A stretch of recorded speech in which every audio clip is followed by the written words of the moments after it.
Welcome back. In this video we're going to start working on a mud shader. Now this shader is going to be pretty complex, so we're going to do it over several different videos. Each video we are going to concentrate on one aspect of the mud texture, and then at the very end we're going to do some finishing touches and turn it into a node group that will give us lots of different controls that allow us to change many different aspects of this mud texture and allow us to create a lot of different variations really easily. So I recommend that you start using the mudstart.blend file, which is attached to this lecture. And I really do stress that you use the mudstart.blend file just because this plane is set up ready for this scene. It is not the same plane that was used in the last video where we did the desert shader. It is a brand new plane and it's scaled appropriately for mud. This is just the course materials.blend file, but I've just hidden some objects. I have a plane here called mud. I have my camera set up, and I'm just going to do a couple of little preliminary changes to the scene before we move on. So the first thing I want to point out is at the moment we are using our viewport shading with this HDRI image, and at the moment our scene world still has this sky texture plugged in. Now what I want to do is actually use the same HDRI in the background of my viewport shading and my scene world, just so that we have some consistency if we do any test renders. So the way I'm going to do this is I'm actually just going to bring in an HDRI. I'm going to go to Texture, Environment, and remember this is in the world setting, this isn't the actual material. We'll plug in our colour, everything should go pink, and now we have to find an HDRI image. Now, there are lots of places on the internet where we can get HDRI images.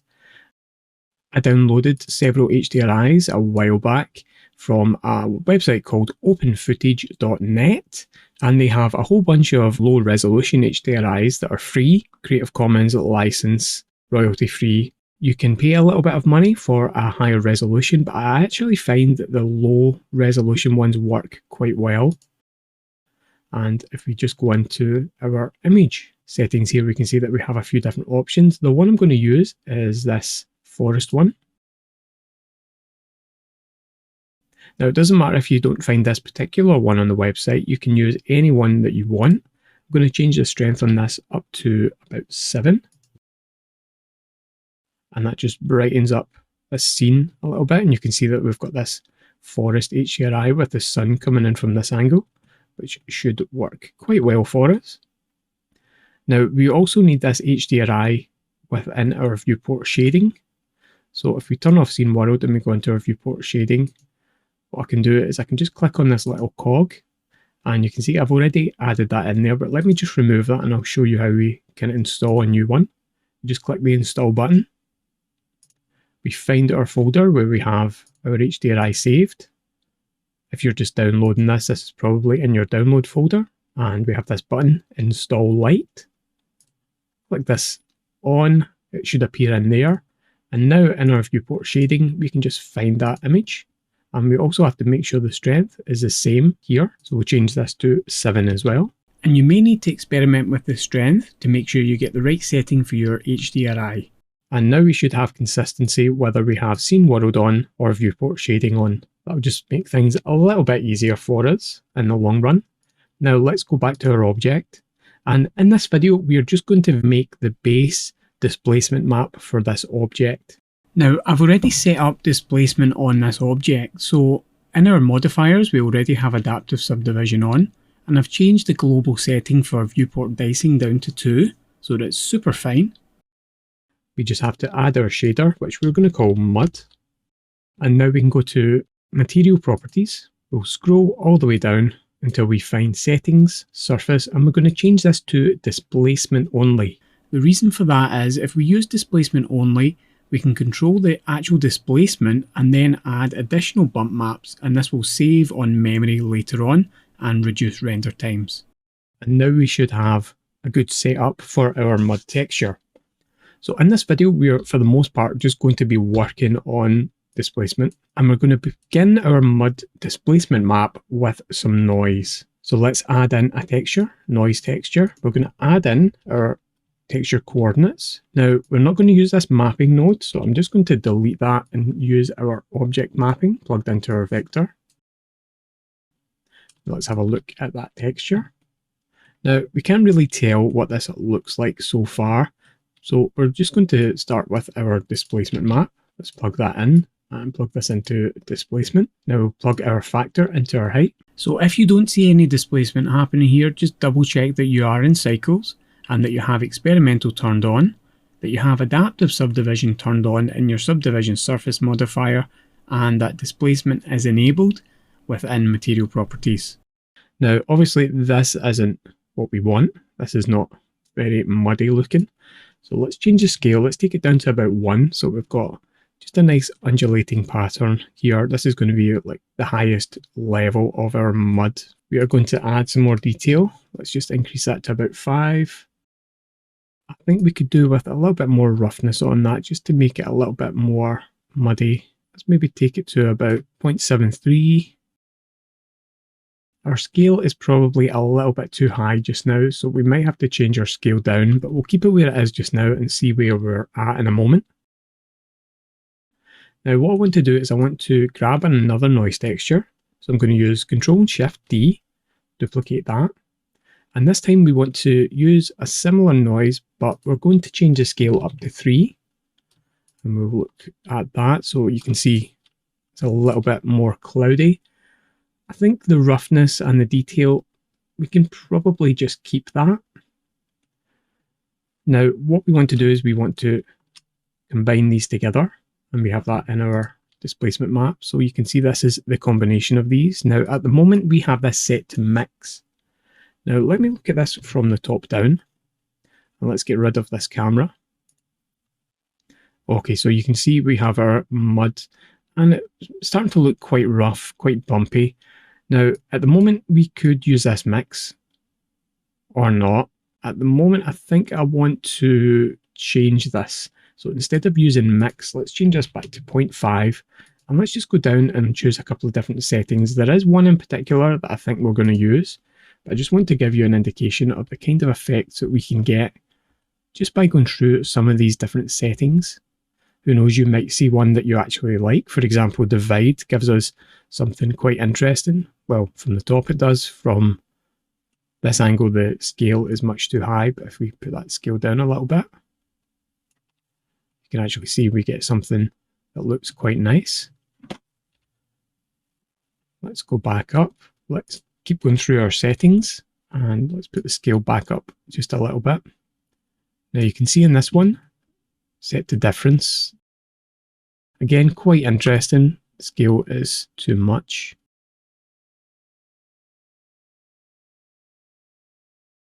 And actually, I think we're going to stick with that at the moment. So I have my nice kind of clumps, kind of bumpy areas of our mud. And as we continue working, that's going to come together very nicely. Now, I want to add even more detail to this. So I'm going to take this noise texture, and I'm going to do something a little bit strange with it. So I'm going to grab a math node, and I'm going to set this to logarithm. Now, I also want to stress that using math nodes like logarithm and some of the other ones we'll be using later in the course, it all really comes down to doing experiments, mixing different nodes together, using different processes to get interesting results. There's no hard and fast rules when it comes to procedural texturing. I'm going to take the colour and put it into the value. And I'm going to take the factor and put it into the base. And just have a look at that. And you can see it just looks like we have an interesting noise texture. We are going to mix these two together. And we're just going to do a 50-50 mix on these. We'll look through our result. You can see that, again, our scale is much too high. Let's just decrease that a little bit. I think 0.1 seems to be around about the right value we want there. The other thing I want to mention is you can hit M with any node selected, and it will act as if that node is not there. That makes it a really easy way to see what the difference is between having a node and not having that node there, and it saves you deleting them and adding them back in to check different settings. Now what I'd like to do is, instead of using the factor in colour, I want to split the colour into separate colour channels. We'll use a converter, separate colour node for that. We'll take our colour, we'll plug it in here. Now we can look at our red, our green, and our blue. So in essence, we have 3 different noise maps coming out of this one noise map. You can see all the clouds that are in different places. And now what we can do is we can just take 2 of these values, plug them together in this logarithm map, and you can see that we can actually have a few different variations depending on which ones we choose. Now, I'm just going to go with red and green, but you can certainly choose whichever one suits you. And this is just giving us a little bit more interest and roughness to our map. The final thing we want to do in our texture is we want to create the impression of some really muddy puddles. We want some kind of nice peaks and valleys, and we want some interesting shaped puddles as well. So the way I'm going to do that is with a Voronoi texture. Let's grab our object mapping and plug it into vector. Now, for the scale and the randomness, I think we'll probably increase the scale a little bit. Also take this to probably about 2. Yeah, I think about 2 would be fine. We have some puddles of various depth, or at least this should create some puddles of various depth. So we need another mix node, so let's use Shift D to duplicate this one and drop it right on top of the noodle. And we'll plug in the distance to slot B. And now you can see that we should have some kind of random deeper areas. We could even maybe take this scale up to about 0.15, and you can see that we have some slightly deeper areas. These are going to end up being our puddles. If we look at this from the top down, one thing that we'll see is these all have kind of the same shape, and you can see we even have some faint white lines. So what I want to do is just adjust this vector map. So we're going to grab a mix color node, and we're going to plug it in here. So let's just take a little moment to discuss texture coordinates. Now, I'm not going to go into a massive amount of detail here, but if we look at our object mapping, you can see our plane now has these green, yellow, red and blue areas. So in 3D, the first coordinate of our vector coordinates is the R value. This represents the x-axis.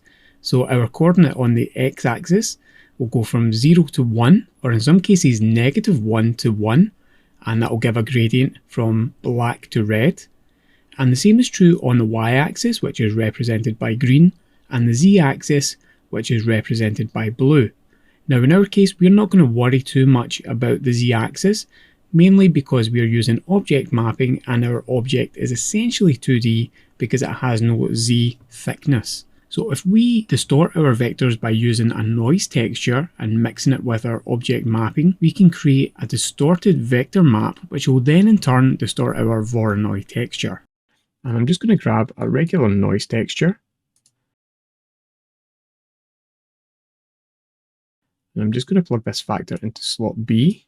And if we look at the mix, you can see how we can adjust that texture. Now, one thing I'll point out is if we take our factor all the way down, and as we increase that, it kind of looks like our texture is moving down towards the left. We don't really want that effect. So we're going to change to linear light. This kind of faint cross you see in the middle of these texture coordinates kind of stays in the same place, but it just gets distorted. Now I'm going to take that to probably about 0.5. And I think the scale of the noise texture will have to be adjusted, but let's look at what our Voronoi is doing. The scale of our noise texture and the noise settings is a little bit off. To make this a little bit easier to see, let's see what our puddles are going to look like, or the shape of our puddles. So our puddles are going to be created based on a math node using less than. And essentially what we're going to say is anything that's less than a certain value, in this case probably somewhere around about 0.4 or maybe 0.5, we're going to say this is going to be the shape of our puddles. So if we look at it from the top down, we just want to adjust this noise texture until we get some nice looking puddles. So I think first of all, I'm going to change the scale down. Maybe take the scale down to, yeah, about 2.7 or so. I think I want a little bit more detail in there as well. We'll take that to around about 8. The roughness itself, I'm actually going to take down just so we get less breakup around the edges of our puddles. maybe to about here, and I want to add a whole bunch of distortion in here as well. So let's just increase that and see where we're at. Okay, so I think maybe around about this value, it seems to be around about 1.5, so we'll just plug in 1.5. Now we will have to make a few adjustments to this shortly. We'll plug in our mapping node, and you can see that's made quite a substantial change to our texture. And we also need to do a couple of other little things. Now, this has given us the effect that we kind of want here. You can see that we have these nice little peaks all around our texture, looking quite nice. Now, let me just get rid of that mapping node and see what that gives us. Okay, so I do want to use that mapping, but I think we maybe need to adjust this scale a little bit. Make this a little bit bigger. Can adjust that value as well, maybe about 0.4. And in our mix, let's have a look at that. So that's what we're adding on. So we're getting this kind of nice swirly pattern. Maybe we want to try multiply on this. Just increase that factor up. Okay, so I think that's actually going to suit us quite nicely. And this is essentially our base displacement map.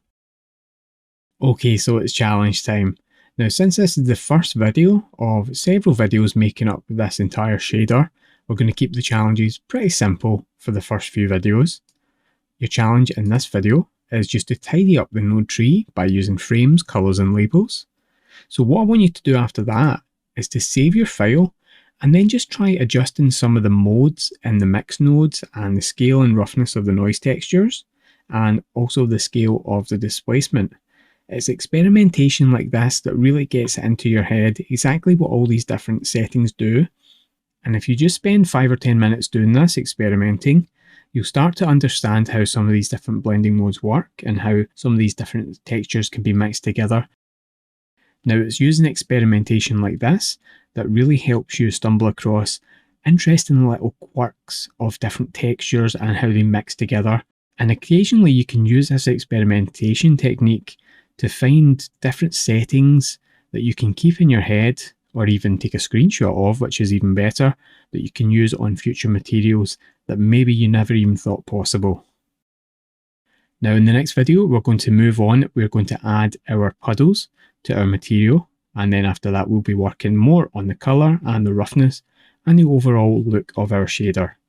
So join me in the next video.